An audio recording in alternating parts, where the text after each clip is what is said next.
Voici Émotion à la une, le rendez-vous incontournable de l'information. Émotion à la une, des réponses à toutes les questions qui touchent la Côte d'Azur.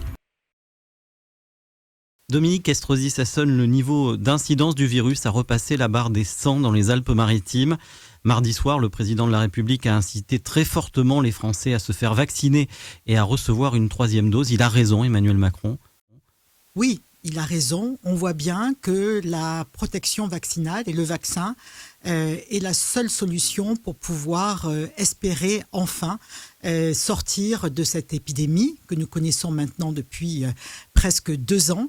On a vu quand il a parlé au mois de juillet combien effectivement les Français avaient ensuite sollicité l'ensemble des centres de vaccination ou leurs médecins pour pouvoir se faire vacciner. Aujourd'hui, on sait que cette 3e dose de rappel est absolument nécessaire pour les personnes âgées de plus de 65 ans et il faut effectivement que ces personnes-là, qui sont encore trop peu nombreuses à avoir répondu à cette demande, puissent aller se faire vacciner. Et dans un 2e temps, à partir du mois de décembre, cette 3e dose concernera aussi les personnes âgées de 50 à 64 ans. Moi, je suis bien évidemment partisan du vaccin et de continuer à pouvoir suivre ce schéma vaccinal.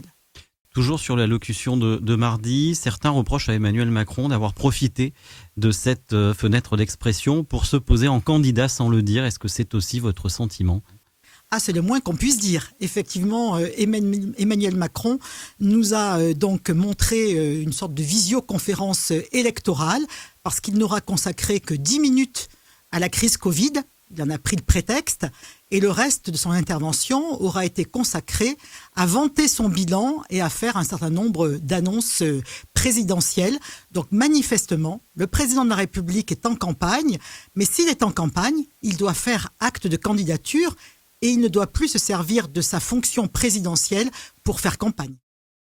C'était Émotion à la une sur Radio Émotion, l'émotion pure Côte d'Azur. Radio